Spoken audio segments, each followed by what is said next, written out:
Përshëndetje miq, përshëndesu Mimoza Elezi dhe jam përsëri këtu duke shpalosur defterin Arvani që është i përgatitur nga historiani turk Halili Nanxhëk dhe ky defter përmban dokumentet më të vjetra për sa i përket regjistrimit të fshatrave dhe të popullsisë shqiptare dhe të ardhurat të fshatrave me regjistrimet e para të vitit 1431-1432. Në programin e shkuar pam vilajetin e Beratit dhe pam fshatrat që ishin të lidhura me qendrën e Beratit dhe do të vazhdojmë përsëri me vilajetin e Beratit, por sot do të shikojmë timaret të ndryshme. Timarin e Sunkurit dhe timarin Mankole. Timarli quheshin administratorët e fshatrave, pra ishin disa persona të angazhuar nga administrata osmane për të mbajtur në kontroll fshat, për të bërë regjistrimet sa më të sakta të ardhurave të fshatit, të popullsisë të fshatit, gjithçka që kultivonte fshati. Gjithashtu timarlintë, pra administratorët, ishin ato të cilët mbanin në shënim edhe numrin e dijemve të cilët i mblidhen dhe i përgatisin për të dërguar në sarajet e sultanit që të përgatiteshin si ushtar në radhët osmanlije. Pra kjo në fakt nuk ka qenë diçka specifike vetëm për Shqipërinë, por kudo që ka zotëruar perandoria osmane në çdo vend ka pasur një mënyrë të tillë administratimi. Para se të vazhdoj leximin e Timurit të Sunkurit dhe të Timurit Mankole, dua të them se programet e mia me teme historike dhe me shpalosjen e dokumenteve shfaqen çdo të mërkurë dhe çdo të shtunë në orën 18 të darkës. Duke u bazuar edhe te koha e shumtë që i kushtoj këtyre programeve dhe tek mundi i shumtë që bëj, mendoj që të hedh në këtë orë se është ora më e përshtatshme dhe më e volitshme ku njerëzit gjenden në YouTube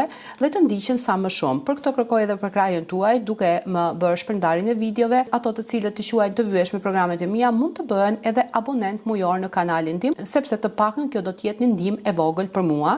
Faleminderit. Atëherë po vazhdoj shpelosjen e defterit Arvanit. Jemi në faqen 6 të defterit Arvanit, pra si shikojmë edhe në krye të faqes quhet Arvania Sanxha defteri, sepse Arvania, Arvanidi, quhet zona e Pirit, pra e banuar nga shqiptarë, ku sipas kërkimeve të shumta të shumë historianëve, të cilët janë bazuar dhe tek defteri Arvanit i këtyre viteve 1431-1432, këto zona të jugut të Shqipërisë banoheshin nga shqiptarët të cilët ato dalloheshin nga gjuha e tyre shqipe arvanitase që flisnin dhe nga emrat e tyre. Ato toka që sot janë ndarja përçarë dhe nuk i përkasin territorit shqiptar, ato ishin toka të Epirit shqiptar. Pra, sot jemi me timarin Sunkuri dhe do të shikojmë regjistrimet mbi këtë timar. Sunkur, gulami i emirit, pra shërbëtori i plot bindur i sultanit. Në kohën e sultanit të ndjerë, këtë timar e mbante Murati. Në kohën e sultanit tonë, ju dha Ballabanit, por më pas ju mor dhe ju dha këtij personi. Ai ka në dorë beratin e sultanit tonë. Timarit Sunkur ju dha shërbim personal, ju dhan 4 kalorës dhe një çadër ushtarake. Në përbërje të timarit të Sunkurit ishte fshati Kakosi në varësi të Edirnesë, nga transferimi i Dimitrit dhe kishte 15 shtëpi, një vejushë, të ardhurat ishin 1428. Pra këtu shikojmë që ky fshat i përkiste dikur Dimitrit dhe kjo ju lam në mbikëqyrje Sunkurit. Pra ishte transferuar nga Dimitri. Patjetër që dikush nuk e transferon fshatin e tij me dëshirë, por kushtet e transferimit e kemi parë në programet e kaluara. Ky fshat kishte 15 shtëpi, një vejushë dhe të ardhurat ishin 1428 akçe. Tani ky fshat ju dha Iliasit së bashku me fshatin Litoviste.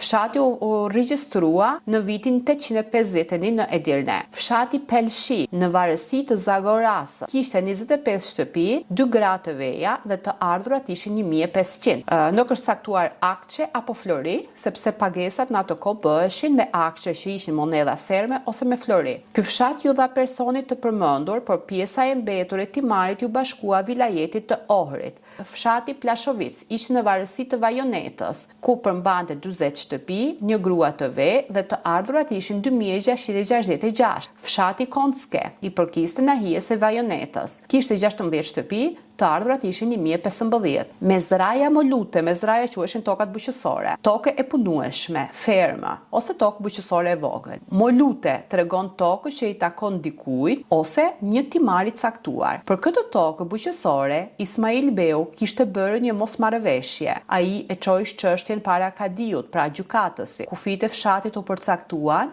dhe ju dha një dokument zyrtar. Më pas Jakub Beu, Lala Shahini dhe Aydin Beu gjithashtu e pranuan punuan si tokë të liruar nga detyrimet dhe i dhanë dokumentet të tyre. Kjo tokë është nga pasuria e sultanit, të ardhurat ishin 400. Tani, kjo tokë është në dorën e Sanxhak Beut.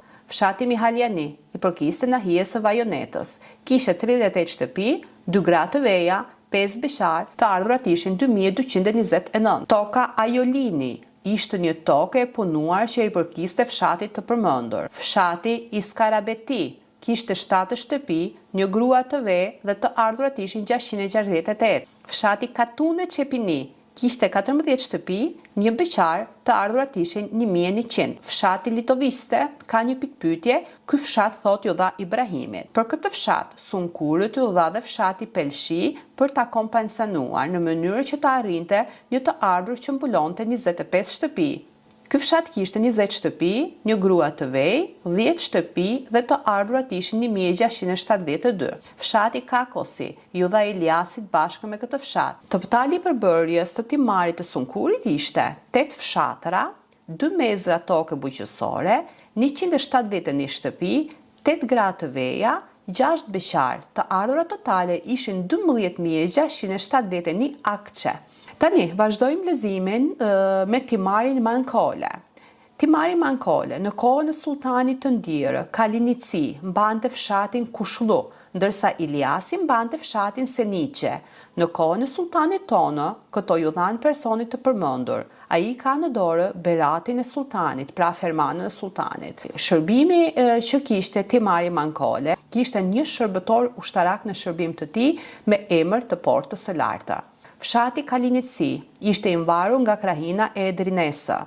Kishte 35 shtëpi, 2 gra të veja, 3 beqar, të ardhurat ishin 2442.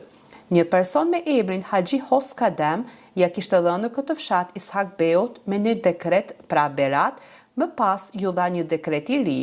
Regjistrimi është bërë në fillim të muajit Sheval të vitit 841 sipas kalendarit të Edrenesa. Fshati Seniqe ishte në varësi të Vajonetës, kishte 38 shtëpi, 2 gra të veja, 2 beqar, të ardhurat ishin 2182 akçe. Ky fshat është regjistruar si vakëf i pezulluar. Ky fshat ju dha djalit të Plavnorit, Majkoles, në mes të vitit 843. Totali i timarit të Mankoles ishte 2 fshatëra, 73 shtëpi, 4 gra të veja, 5 beqar dhe të ardhurat ishin 4624 akçe.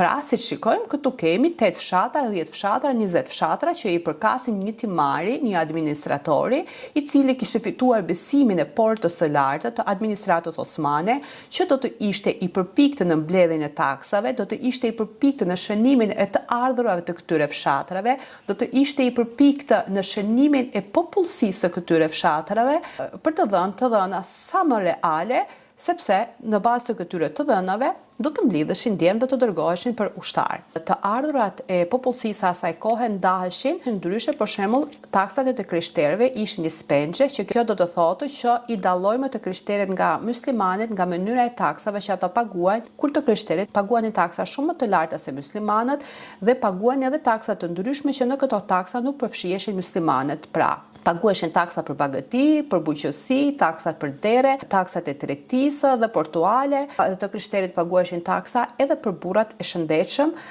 dhe të rritur. Këto taksa shkonin tek timarlintë, të cilat ato i mblidhen për administratën e lartë osmane. Timar do të thotë një tokë ose një pronësi që shteti Osman i jepte një administratori për ta administruar, për të marrë dhe për të mbledhur të ardhurat nga ajo në këmbim të shërbimit ushtarak administrativ. Pra miq, programi i sotshëm përbëhej nga përmbledhja e këtyre timareve që pamë më sipër dhe siç pamë, timarlindë ishin shërbëtorët besnik të Portës së Lartë për mbledhjen e të ardhurave dhe regjistrimin sa më të rregullt të fshatit dhe të ardhurat të fshatit. Ky defter përmban dokumentet më të vjetra për sa i përket regjistrimit të fshatrave dhe të popullsisë shqiptare dhe të ardhurat të fshatrave me regjistrimet e para të vitit 1431-1432. Pra, kjo në fakt nuk ka qenë diçka specifike vetëm për Shqipërinë, por kudo që ka zotëruar perandoria osmane, në çdo vend ka pasur një mënyrë të tillë administratimi.